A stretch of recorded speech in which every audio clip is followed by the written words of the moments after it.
Yeah. But I'm literally on the phone with you, and this sounds like such a euphemism. Yeah. I oiled my chain while I talked to you. Yeah. I mean, that's fine as long as you had your clock out. Man on a mission, I'ma get it. You know I be on a what?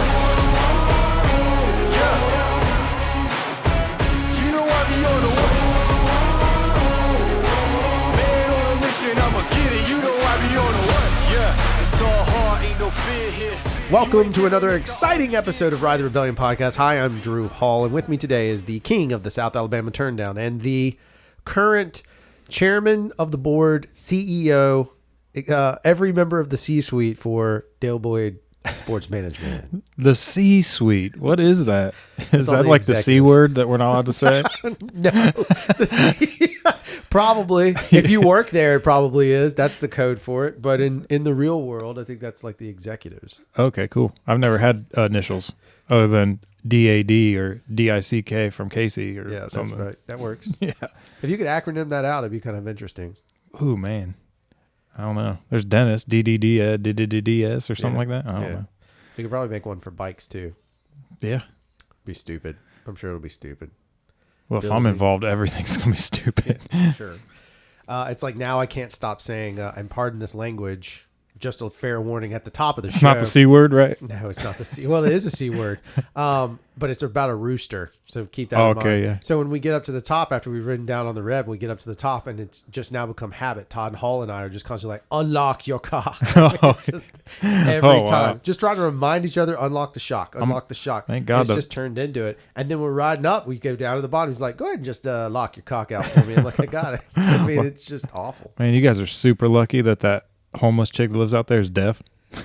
She'd me to us. She'd me too. Yeah, she would own the Reb. We got canceled at the Reb just by saying unlock your cock. We're talking about a rooster. We're not even talking about anything else. We're talking about a rooster. There's so many innuendos there. Yeah, well, they're there for you. Lots of cocks.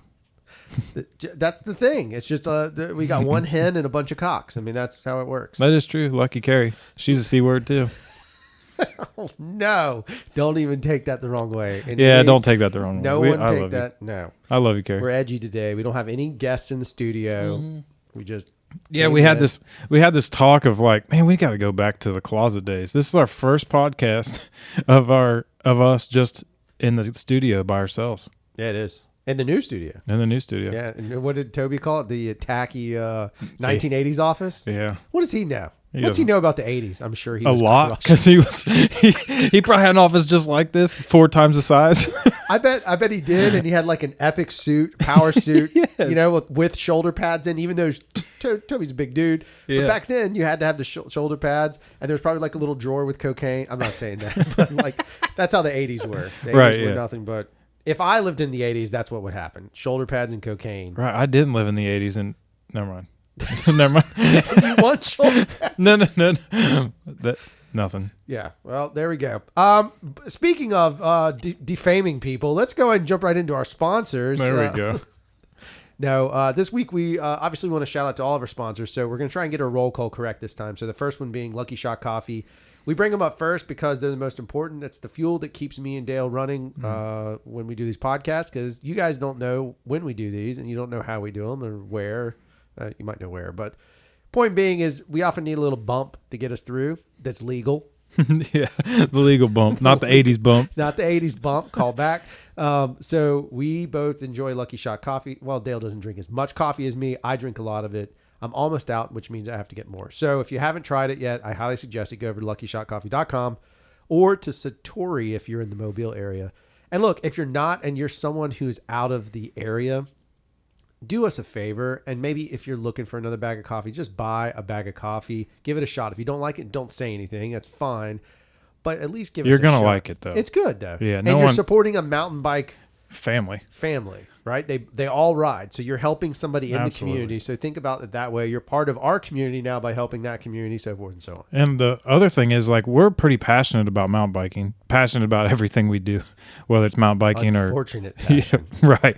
Yeah. Deep passion, deep, very non-monetary passion. We have deep rooster passion. That's right.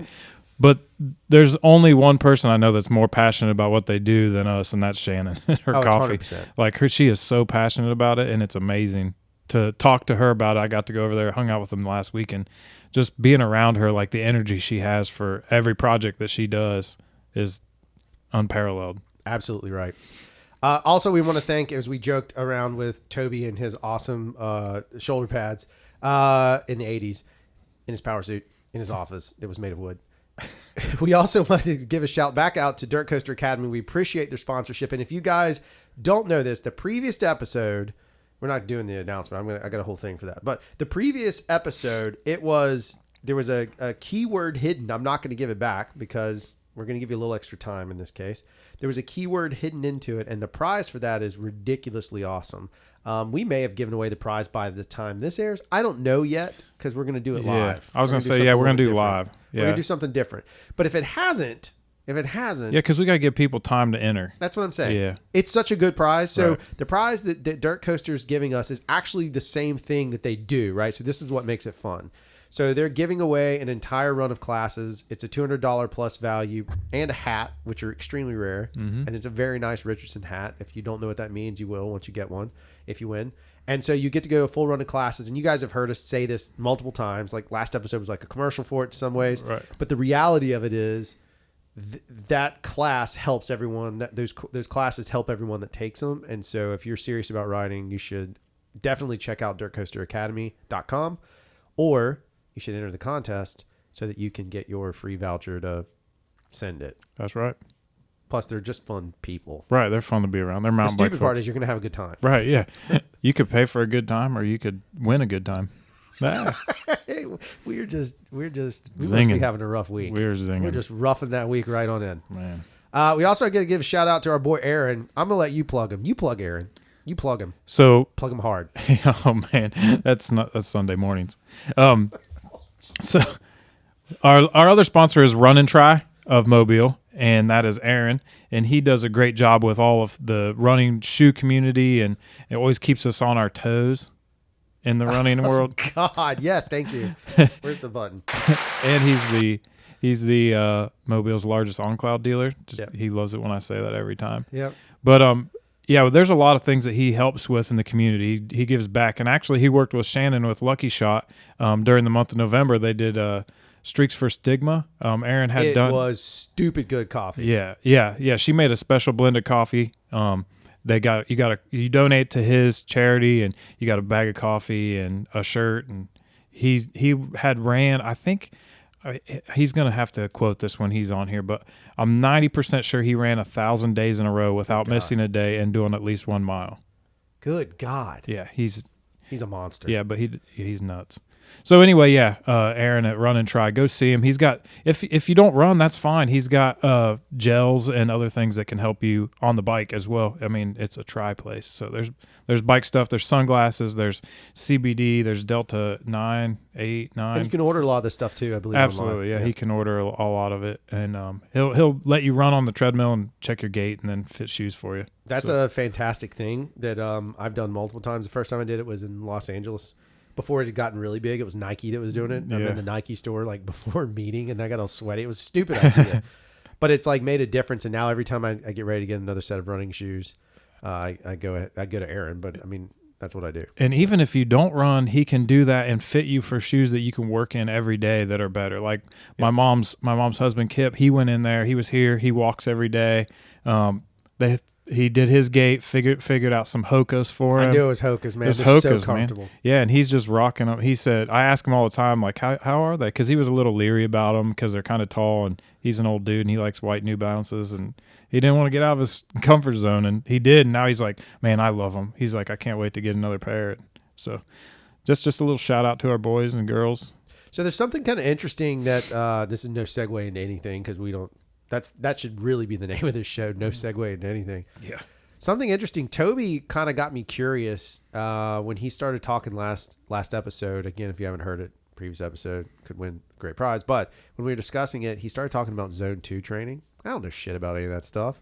And so I was like, I started doing my own research, right? And I went down rabbit holes. I mean, like laying in bed at night, just reading all this shit. And then some of it's from Reddit. And I'm just going down rabbit holes of Zone 2. And I started finding all these mountain bike guys that were doing this Zone 2 stuff. And I was like, oh, okay, so this isn't just one way.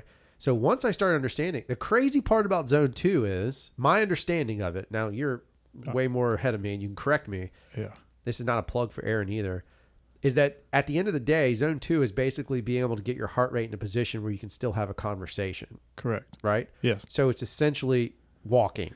Yeah. Aggressive, mildly aggressive walking. Right? So, and it's the same way with biking. It's really, I think, hard to do on a mountain bike. I now understand what Toby's talking about. Especially with inclines. With inclines, it's impossible. Yeah. I tried it at the Rev. It just doesn't happen. But I can get on my bike in my neighborhood and just heart monitor and Zone 2 and listen to like Bro Jogan or whatever I'm doing.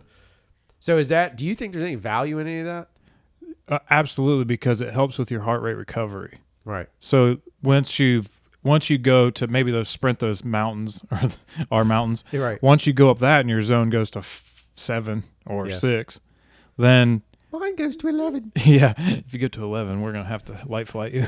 But if you go to 7 or max heart rate, very quickly after that, your heart, you want it to come back down, Right. so that way you can keep going. Right. So Zone 2 training helps for that because I mean I'm terrible at it. I can't. It's so I'll go boring. out. Yeah, I'll go out for a Zone 2 run. About 3 steps in, I'm like, this is stupid. I'm gonna be here all day. I don't have time for this. Next thing you know, I'm in a Zone 6 run and I trained for a half last year, and I ran mostly in Zone 5.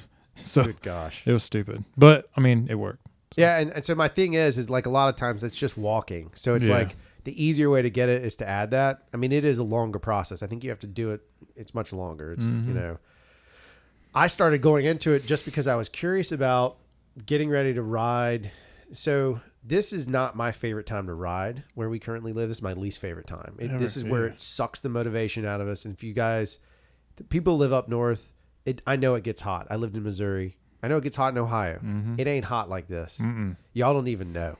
This is oppressive. It is. It's literally, I think the two of us are suffering with a little bit of summertime depression. Yeah. We have heat depression. It is. You can check my Strava. I'm not going to tell you what day and time it is, but literally I ran today at 1 p.m.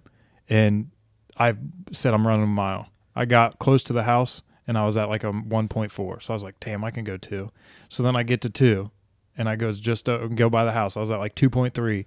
So I was like, damn, I guess I can go 3. So I ended up going 3 miles when I only wanted to run 1, but it was the most forced run I've done in months. Like it was so painful, like every step, but it was like, sometimes I feel better after I run. It's been an hour and a half and I still feel like shit. So I guess I don't know what that means, but I did it. Endorphins, dude. Man, Too many. I guess, I don't know. I do believe I'm starting to question the idea that maybe I've been riding and pushing a little too hard and I'm not giving myself enough time to recover as an older guy.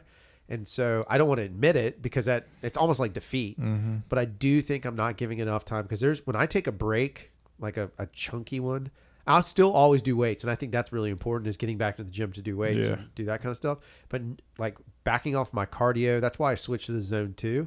And so I rode yesterday and I'm coming off being candid, I'm coming off the COVID that I didn't know I had because the only symptom I had was literally an itchy nose. That's it. Nothing else. No fever ever. It didn't burn when you pee? No burn when I peed. I was sorry, no jokes about COVID. We're actually, because we just mentioned it, we're going to have one of those stupid stamps on Spotify. Son of a gun. Damn it. But my point is, I should have gotten tested for the tickling nose. That would keep us happy with Spotify. But I mean, I didn't know. And so anyway, long story short, I went and rode after having not ridden in a while. I still worked out. I didn't go to the gym once I knew I had COVID, obviously, but I did Zone 2 training and I went and rode. And it was like, man, I felt like this feels pretty good. Yeah. So I think there's a point in which I gotta find a balance about, I would almost call it longing. Like I want to long to ride my bike again. I want to, you know what I mean? Yeah. Somebody messaged me earlier today and asked if I was riding tomorrow. I'm not going to tell you what day it is, but asked if I was riding tomorrow. And I was like, I don't know. I never even thought about it. Like, I don't know that it's I don't know what's wrong with me right No, now. Like I just don't. Part of it is like down here. Back to the beginning of the topic was this. It is so. I mean, it is fucking hot. Yes. And and it depletes everything out of you. It sucks all the energy out of you. I look at my body temp because my watch does that. It's like I'm literally living in a state of a fever when I'm riding my bike. And so when you're I showered and then sweated all the way to the gas the showers station. never take. No. It's just an awful situation. So I don't know. I just don't know if I'm So I did something last it's the week. opposite season than freaking pink bike dudes in Squamish. Yeah. They're like, oh, we go to ride the longest ride because it's the solstice. Yeah, those guys. They can ride off the cliff. No offense, pink bikes. And I'm but, sure they'll land it though. That's right, the difference is they can ride off the cliff and land it. We would just. So I did something last week that was different with a bike. It was pretty awesome. Okay. It wasn't a turn down. All right. But I went to Are you saying you're bike sexual? I'm bike sexual. Wow. That's a new shirt. Yeah, That's a shirt. That could be a good shirt. We could have all the different bikes like road bike, mountain bike. Yeah. Oh, dude, that's pretty good. Yeah. Damn. Shh. Shirt. Shh. All right. So I went to Crew Fitness with Aaron. Actually, is a class instructor at 5:30 a.m. Jesus. But I went there at 5:30 last week, and they do a crew bike, which is, I think it was 45 minutes. Don't quote me. I don't remember. I think maybe 30. But what you do is you grab dumbbells of the weight you want. It goes in. There's like you're on a bike. You set up the bike, ERG bike, Concept 2 bikes, pretty awesome.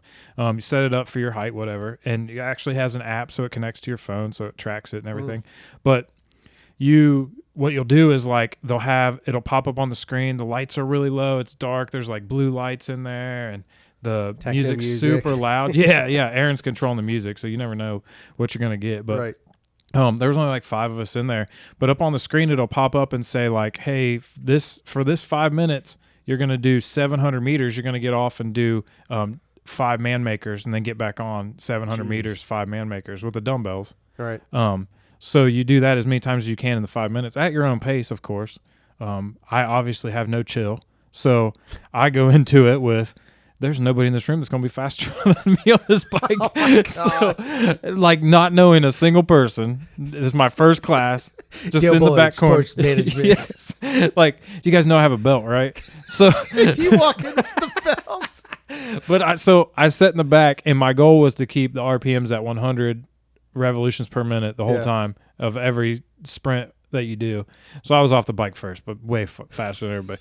But anyway, so you do that, and then you'll get a 1 minute break, and then there'll be another 5 minutes where it might be 500 meters, and then that in the last 5 minutes was 200 meter sprints, and then 30 seconds off. 200 meter sprints, 30 seconds off, and the 30 seconds off is just you pedal lightly and then sprint. So ended up I did 7.8 miles total. Sick. Of pedaling in that hour, and plus, or half hour, 45 minutes, whatever it was. Plus I did all the weightlifting too, and I hadn't lifted in 4 years, and I loved it. It was like that whole environment to me, and I was like, damn, maybe this is motivating. Like the heat outside, like I can do this 5:30 a.m. and be done. And I mean, they have classes all day, but so I'm with you on that. So my thing is, I haven't done cycling stuff, but that's why I keep doing the weight stuff. Is I feel better, but then it's affected my riding. It's made my recovery much faster, like from crash, or even just my flexibility, might be able to catch myself or do whatever. Just you notice it. And it's stupid. I know we've had a whole episode on fitness before. That's not what I'm trying to go down. I just think it's an interesting thing that, like, I think the bigger part of it is the engagement side of it. Right.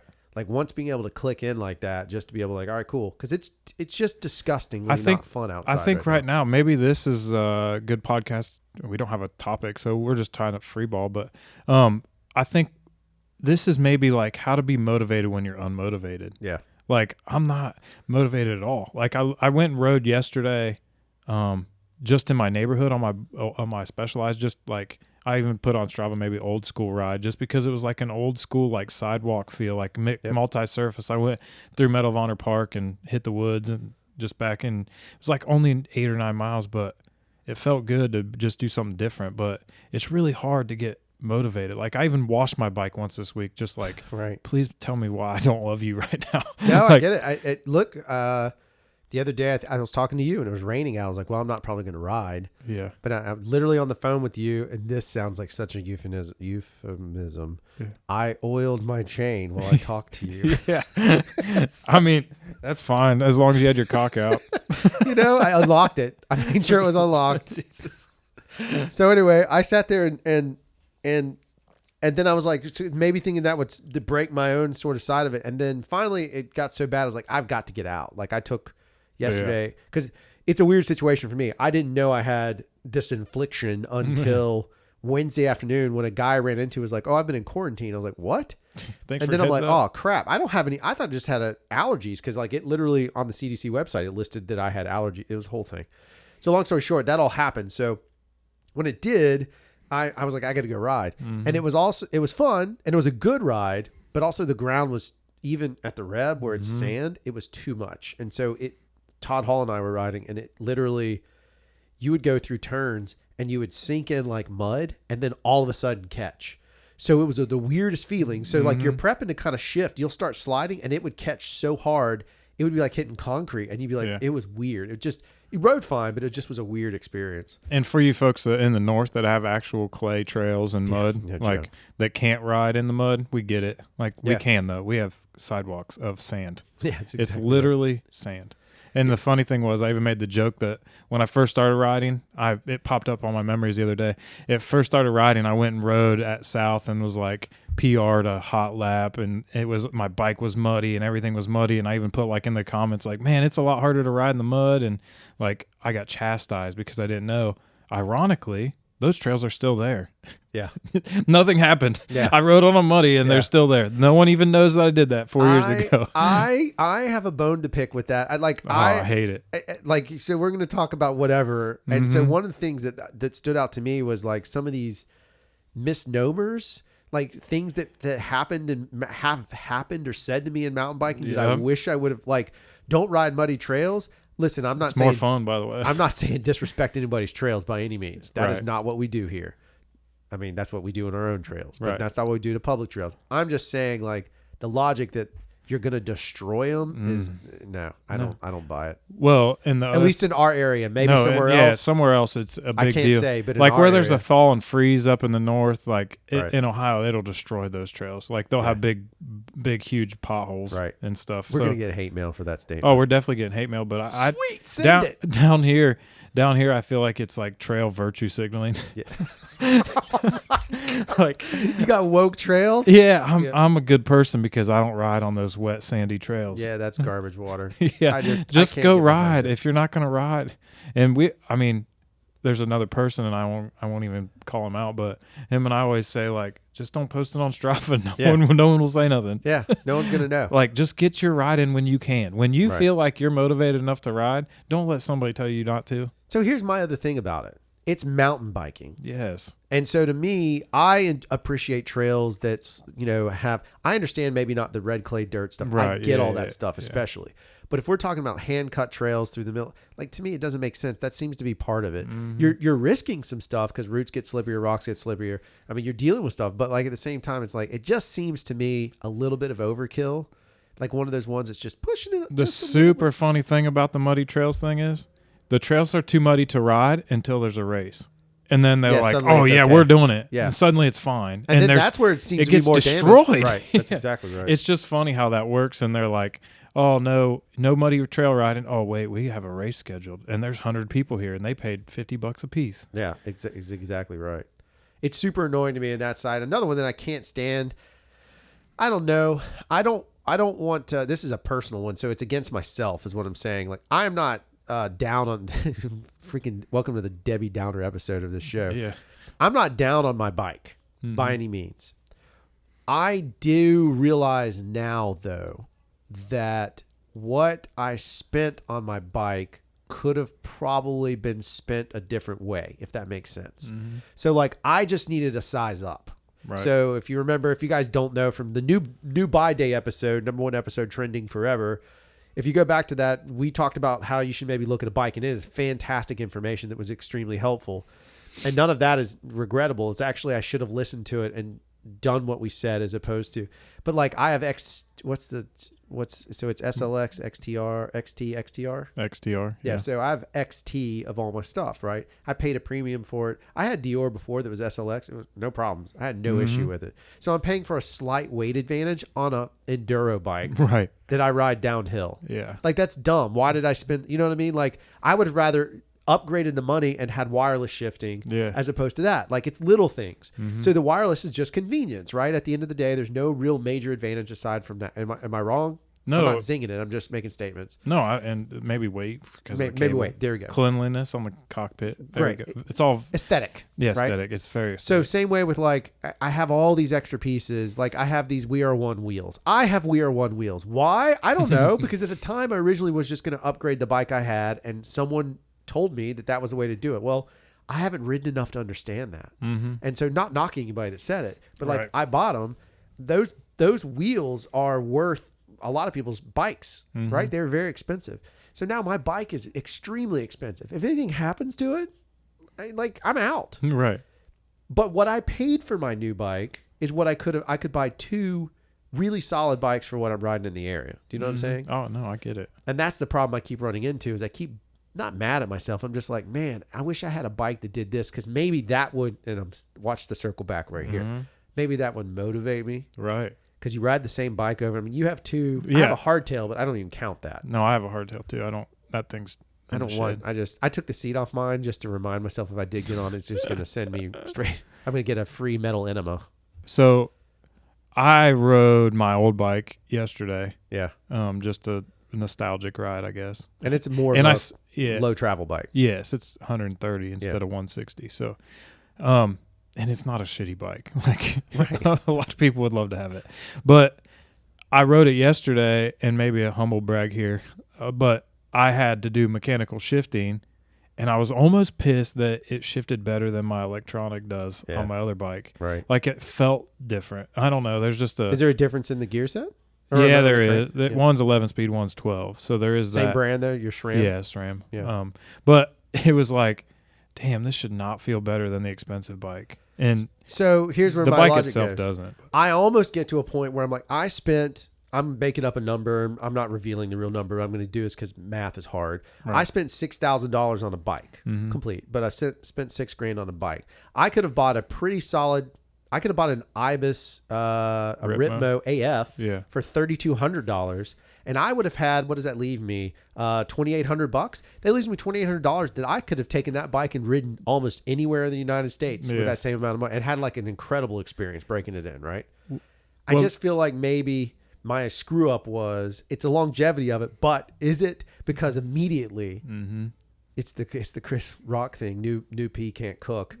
I immediately start looking at, I'm like, oh, you know what would be cool? Right. And there's always, it's like that whole thing, like there's always something better, right? Yep. And I think Grass is greener. I tried to do it when you know why the grass is greener? Someone peed on it? No, because those people take care of their grass. That's right. That sounds like a soft member statement right there. No, that sounds like it one of wasn't. I his. actually said it to him one time. He was like, really? I'm like, Just sounds I'm like- sorry. I know you hit me with scripture, but I bet he used it. he definitely put that in his No, spank bank. Yeah. It got dropped somewhere. Yeah. He's like, rush it out deployment style. Right. He was chastising somebody in the office somewhere. Anyway, so I forget where I was going with it. I'm sorry, I sidetracked you. What, The what grass was is it? greener. You always wanted a bike you can't have. Oh, so when I built mine, so it took me a while. Yeah. I didn't do carbon because I thought, well, I'm overpaying for something that I don't really care about the weight of. Yeah, right. I'm with So you. I did strategically. I bought a frame that now has jumped up in price, but at the time it wasn't.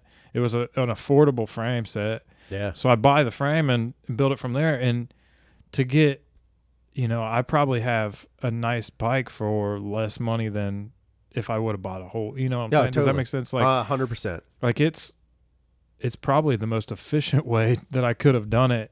I mean, granted, I would have loved to have a whole bike and upgraded parts along the way, so Right. I had something to ride. Yeah. I mean, I already did, but I could have, instead of staring at it in my living room for 8 months. Well, but I mean, you had it for a while. yeah, it was probably 8 months, but it was like the middle of a global Right. parts shortage and Well, that's the other.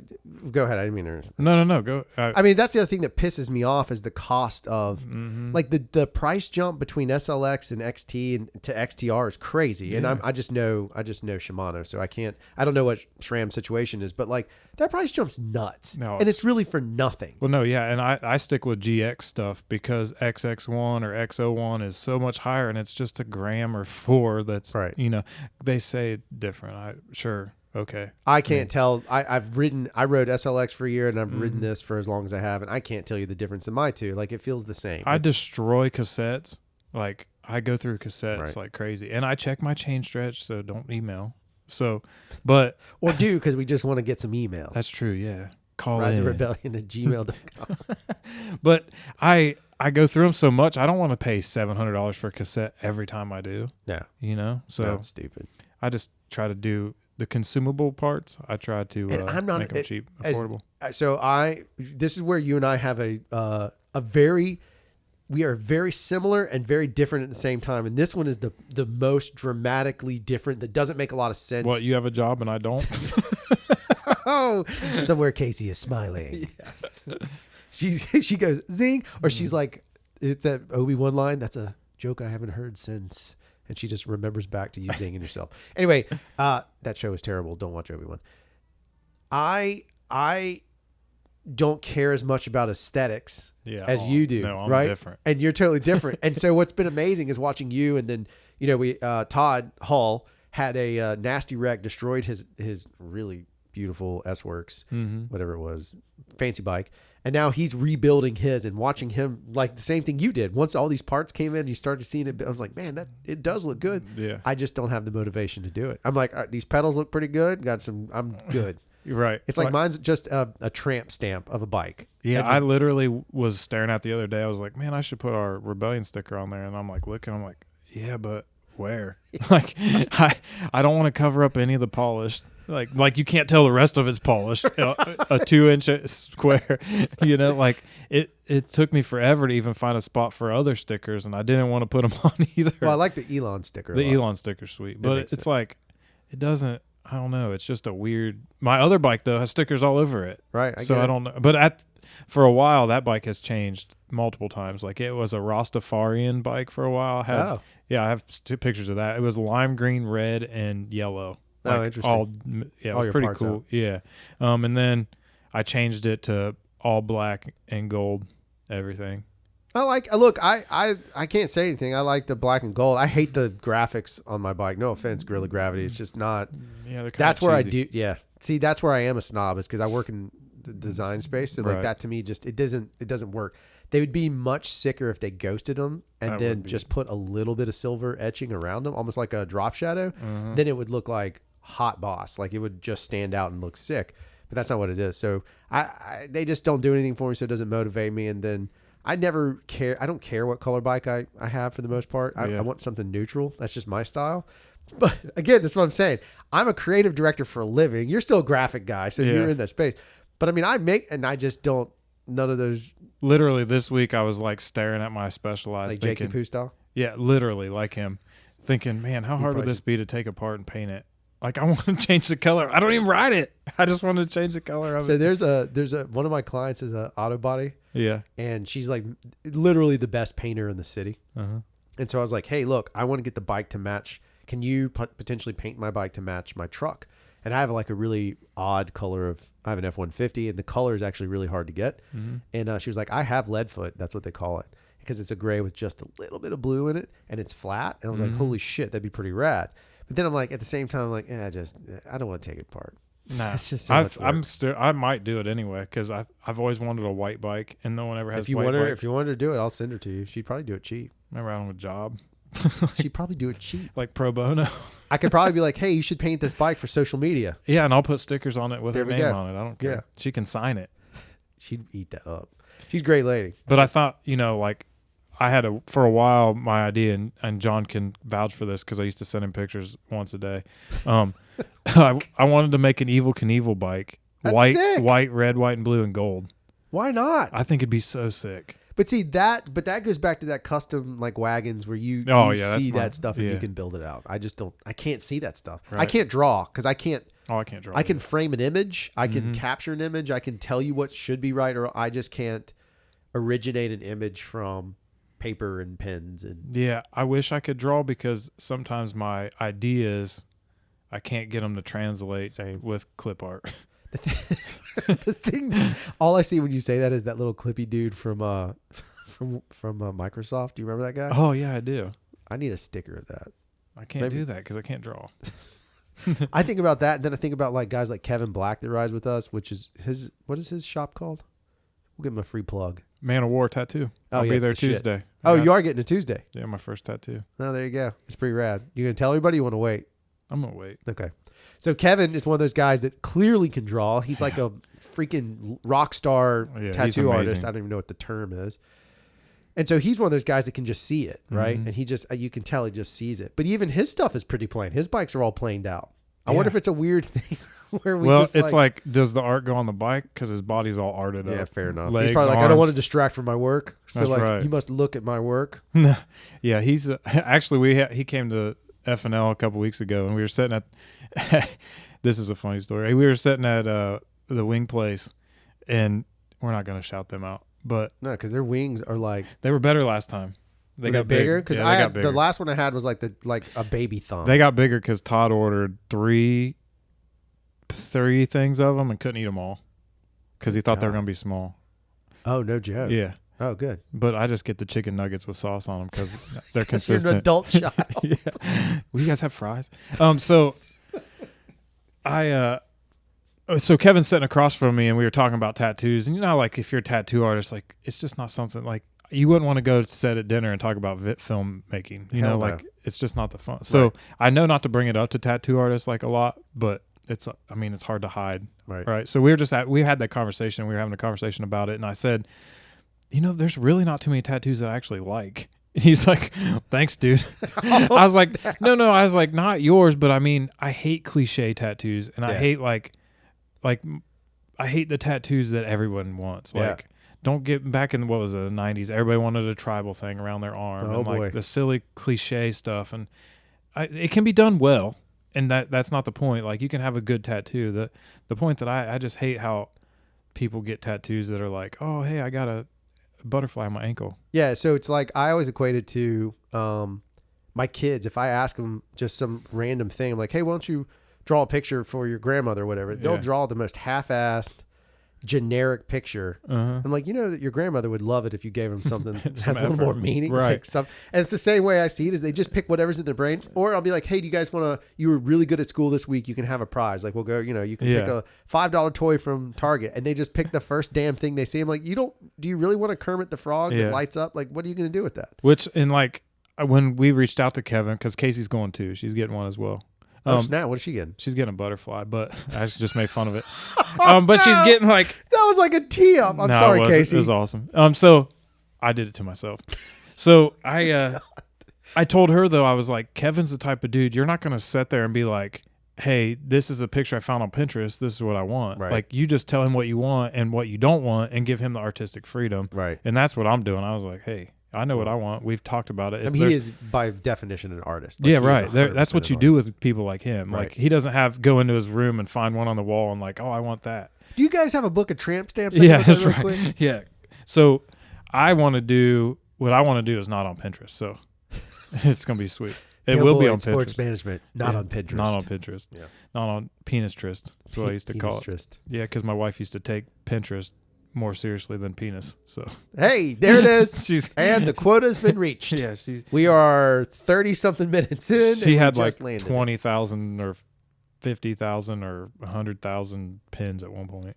I can't. I try. Like, I can't do it. I don't. My brain. Well, and when I was building a custom wagon thing and everybody started putting it on Pinterest and then trying to Oh, knock yeah, I it didn't off, think about that. I got pissed. And I didn't even think about it. That's probably awful. once I almost tried to blow up Pinterest, and it was weird. Nope. Mind. I'm not, did not. Nope. No Pinterest.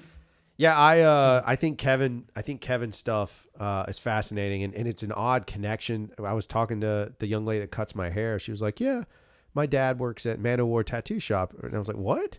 And I was like, "That's kind of weird. I didn't know Kevin's daughter was cutting my hair."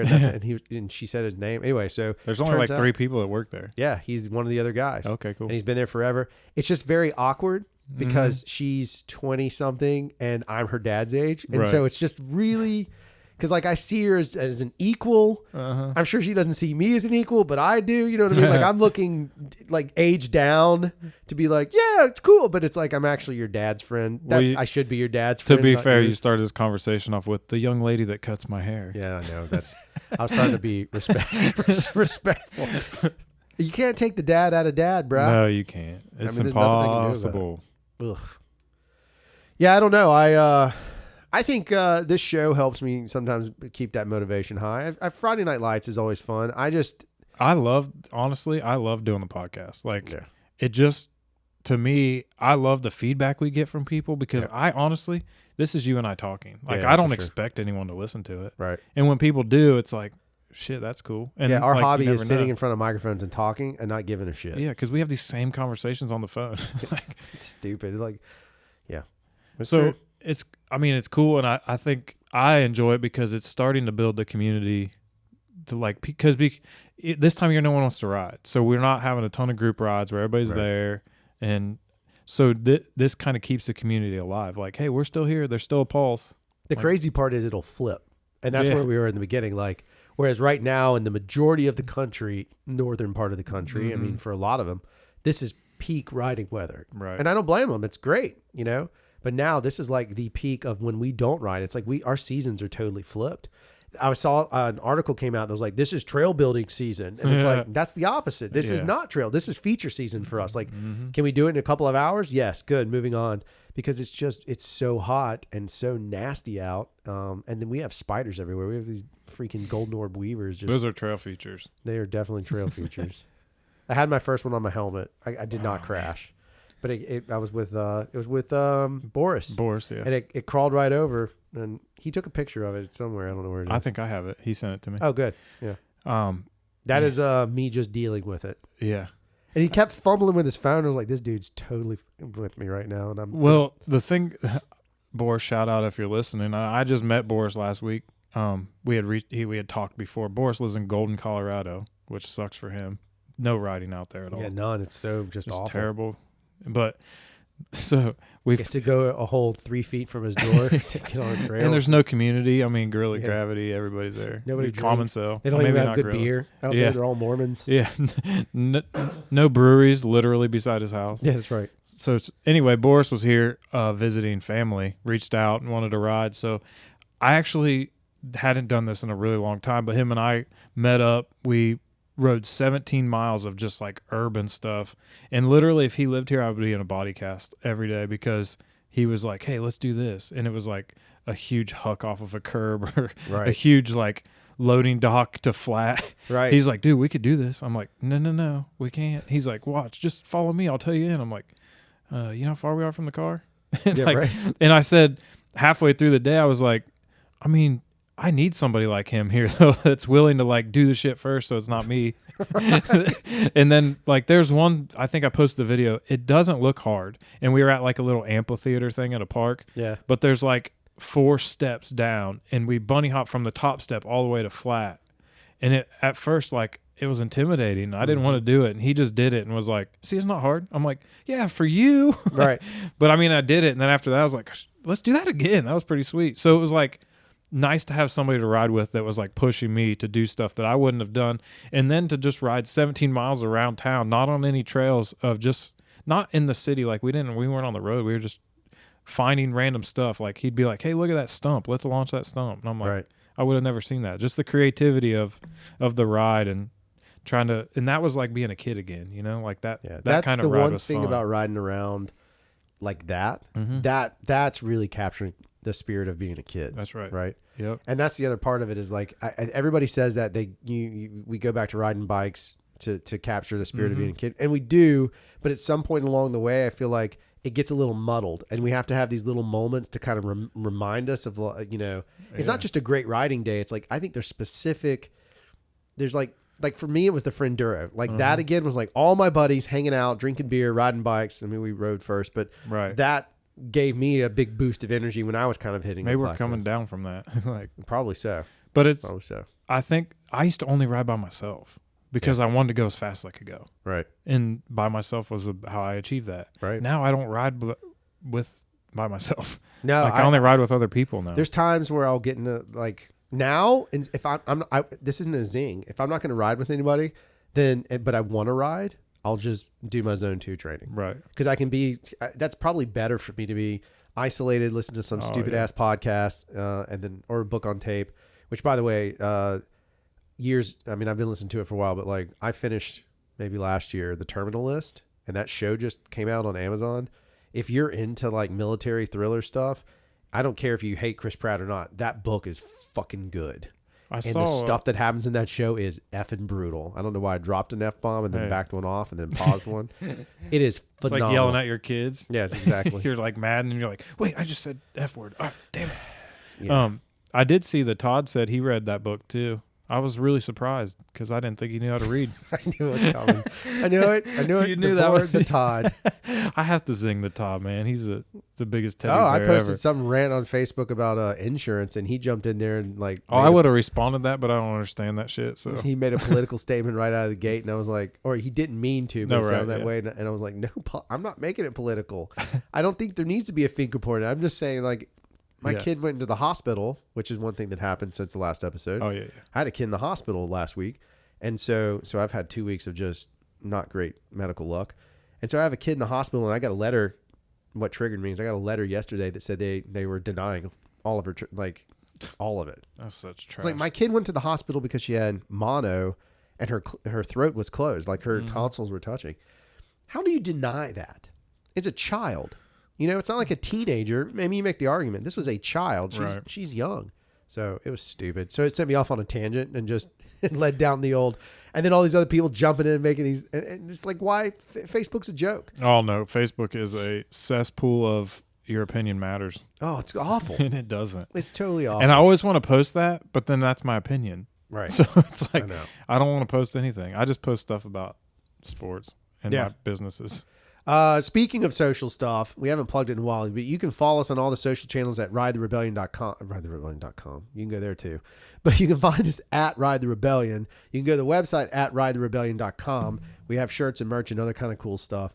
I'm wearing one of the shirts right now because they're so damn comfortable. But the thing I was going to mention is we started a Discord server. I don't even know how the hell to share it. It's in the notes somewhere. And the only reason we think that's cool is because at least there you can talk, you can bullshit. Yeah, whatever. It was fun. Just the few of us that are in there chatting about random shit the other day. Yeah, I mean, it's just stupid, whatever it is. I mean, it's just like this podcast. It's there. And then we have a Facebook page. Please follow it if you'd like. We're going to start doing some giveaways on there too. Yeah, we need to. Like, share, we post. need a little community kind of gimmick. Yeah. You know what I mean? Like one of those more community-based pages. Like a group page. That's the word. Oh, yeah, group page. So then it's a little more, geez, you and I have a lot of groups we have to do. I know, there's so much going on. Ugh. And I feel like every time we do this stuff, it's the same people in all of them.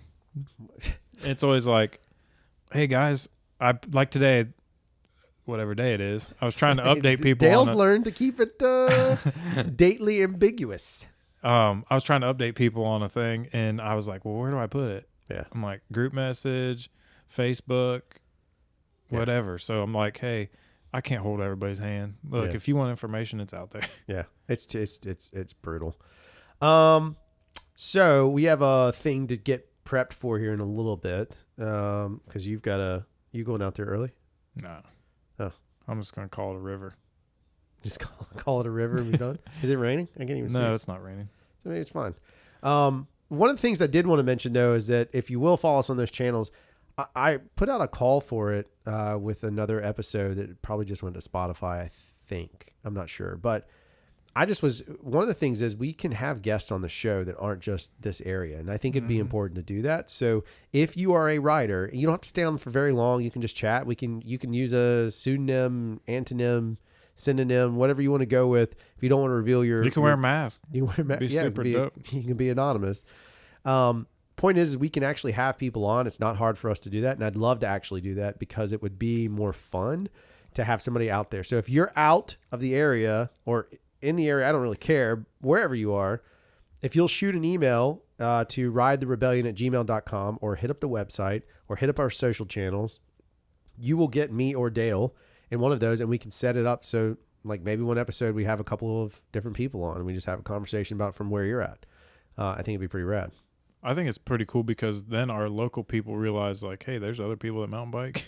Yeah, right. Like, and they're real people just like us. Well, my thing is like, I'd like to do like, I know there's some folks that listen North Alabama area. I know there's some people that listen in North Carolina. Georgia. I know there's people in Georgia. I'd love to go ride with them. You probably outride me, but at least we could have fun. That's what would be sweet is to develop like a tree of, let me think what's the word, a network of mountain bike people that can go, like, say that you live in Georgia and you want to go ride in middle of Alabama. You don't have to post on a random central Alabama. That's actually a good point. Yeah, you don't have to post on a random group and be like, hey guys, I'm coming. Does anyone want to show me around? Because literally you don't know who you're going to get hooked up with. And You it also could ruin get a your bunch of people trip. complaining and all Right. kinds of, It could ruin your trip. So what if we have like somehow have a social, not a social media thing, but like a network of, hey, this is who the local Why not? people are that can show you I mean, that's a around much and better, are passionate about it, right? because I follow all these. I've got a trip coming up to Chattanooga with my family. I'm going riding as well, obviously. Mm-hmm. And so I follow, like, I'm on Lula Lakes. I'm on all these different ones because I want to know about the ride up there.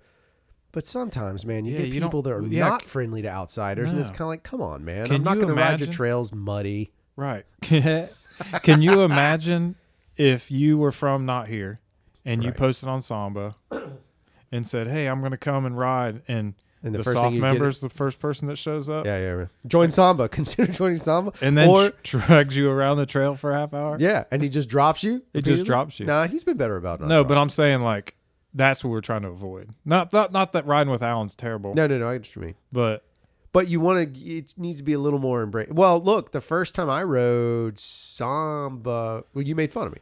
well, yeah, of course. I think I was by myself though. But you right? also checked on me at the same time. Yeah. So it was like, it was a give and take. That was my virtue signaling. That's right.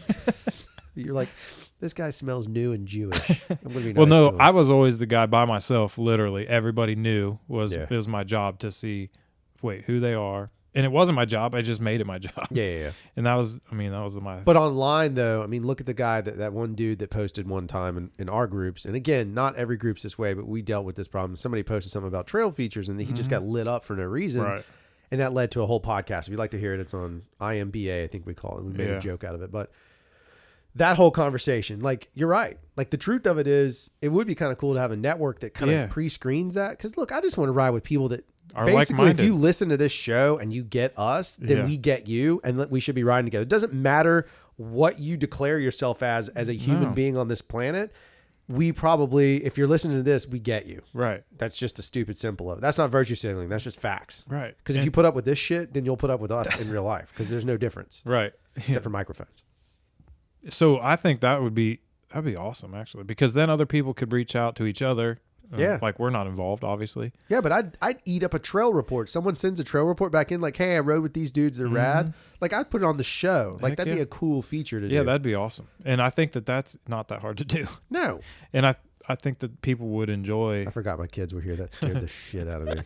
That people would enjoy finding out that, like, hey, I could go here, and maybe they're more apt to come, maybe here to ride with us. Right. Like, I mean, Boris isn't from here. We did. Right. South is all he got to ride. Well, he got to ride at the Red, but South is all that he was riding. I mean, let's be honest. If you take the time to have a conversation, normally we'll let you in one time. Right. Before we hit you up for money and blood. Right. Yeah. Blood in, blood out. But I think that when he was excited to ride with the group of locals, right? Yeah. He said he's been riding here forever, but never hooked up with anyone that was here. Right. So now he's like, dude, I can't. I think he texted me and said that I'm just going to add you guys to the other list of things I miss about Alabama. Oh, that was That was pretty sweet. That's really nice. And it's funny too, because that dude can shred on the XC side. He's so fast. He can shred anyway. Yeah, he's nasty good. Apparently, he was a High semi-pro high-level road rider. Yeah. So, like, he just transitioned and anyway, I think it'd be cool if we could figure that out. If people want to help with that, let's do it. If you have places you want people to come ride, I think we could also do that here. I'm not saying it's an advertisement, but look, this is we got a cool group of people that don't get stuck up their own ass. Why not just share the love? Yeah, and when these people come, you're not dropping them. You're not going to make fun of them. You're just going to have fun. Well, you can make fun of them. Yeah, you can make fun because Well, we're going to. We've already made fun of them. We've That's correct. softened them up for you. They're pre-fun made. Yeah, that's right. Pre-made fun. No, But they're just going to look for a good time when they're in town. Everybody is, man. That's right. I mean, that's totally And it. if you're hooked up with a local, it's going to be so much more of a better experience. Oh, 100%. Like I could go 100%. anywhere and ride blindly and be bored if I knew. Can you imagine if somebody came here, just went and rode south and went home? Well, think about the impression that they have. Yeah. And and then in turn, they didn't get to have like half the stupid fun that we do. You know, it's that same kind of vibe. Well, I always made the joke when I first started riding, I thought South was it. I didn't know. So I would come and there'd be like all these super expensive bikes in the parking lot. I'm like, you guys bought those for this? Yeah. Like I'm doing the same thing, even faster on a $50 bike. Right. And now look at me. I'm the other guy. The stupid expensive You roll bike. up now and you got Captain Phasma as a bike. Yeah. You don't get that, but it's a Star Wars reference from I don't get the movies I don't like. The other thing I'm going to put out there is I will be in Chattanooga the end of July. So July 27th through whatever that weekend is. And so if anybody's up there and wants to ride, hit me up. Let's schedule a time. I plan on riding Cloudland Canyon 5 points. I'm hitting Lula Lakes. That's already done. If you're local up there and you would love to hang out and ride, I would be all over it. I got my buddy Mr. Pickles coming in he's from Ohio.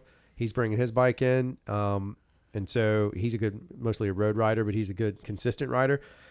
So I won't send anything super crazy with you just because I'm old, but I will ride the hell out of some stuff. So let me know if you guys are around in that space. And then anybody that comes through or wants to, come down. even if you want to link up and let's go ride Bogachita. Yeah, we can then do you that. get some, if we time it right and Toby's there, then you get even more fun. You maybe get a And half. if you get it really, really right, then you get Toby and Nina. Noby. Noby, that's their name. Yeah, because Tina doesn't really work. No. Tona. And if you're in Chattanooga when Drew's there, he'll be signing autographs at Hooters from 2 to 6 p.m. Dude, I will gladly sit at the Hooters in Chattanooga by my lonesome with a table. No, No one shows up. It would be amazing. Back in the day when I was in college, we used to go to Hooters in Columbus, Ohio, and you could buy 180 wings and a bottle of Dom Perignon. Oh, my God. And we would do it. And we would do it on Sundays for NASCAR races. Dear God. I don't even know why. I don't know any of it, but we thought we were ballers. We're in college and we're just rolling in the Hooters, and we're like, "Yep, we'll take the Dom P and wings. Half the wings don't get eaten, Right. and we're drinking beer instead of the Dom P anyway." Right. So stupid. It was like if have you ever been to a gentleman's club? Don't answer that. I have. So when you go into those, there's a point in which you can buy a bottle and do like a bottle special service. dance, service, special dance type thing. Maybe that's what you probably thought about. Yeah, maybe. I don't know. But you had never been to one, so that's okay.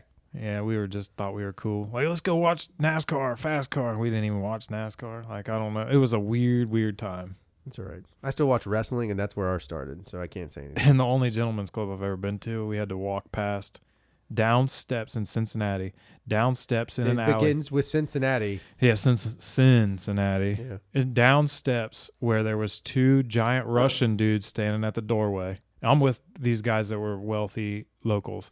Giant Russian dudes standing at the doorway, checking IDs, doing a little pat down thing. We go in, there's no more Russian people. It was all like black people. And I was like, where are we? Are we allowed to be here? And the guy that I was with was like, hey, just come up to the bar with me. So I go up there. There the Russian guys are. They're back. Different Russian guys, but bigger. And I was like, oh, hey, what's up, fellas? Barely understand them. They're like, shots for my friends. And I was like, okay. They hand me a shot. They're like, you want lemon? I was like, nah, man, I don't do tequila, bro. And you should have seen the look on their face. Oh, it was not tequila. It was vodka. It was vodka, and you turned it down. That's like a slap. No. And I was like, oh, it's vodka. I'm in. They're like, what country do you think we're from, you idiot? No So, yeah, joke. that was quite the experience. And then we hit White Castle on the way home, and the rest was history. Well, that's perfect. Then. I don't remember seeing any strippers, though. So the Russian guys scared me into looking at the girls. You didn't. No, what happened was, and I learned this. What had happened is, I learned this. The Russian dudes own the club, and on Sunday nights they rent it out to this DJ guy, and he brings his own girls in. He brings his own girls, and he handles everything except for they take care of the bar still. Gotcha. So, whatever. It was quite an interesting. Well, that was an interesting night because we were there post seeing Dustin Diamond stand up. And it was Easter Sunday.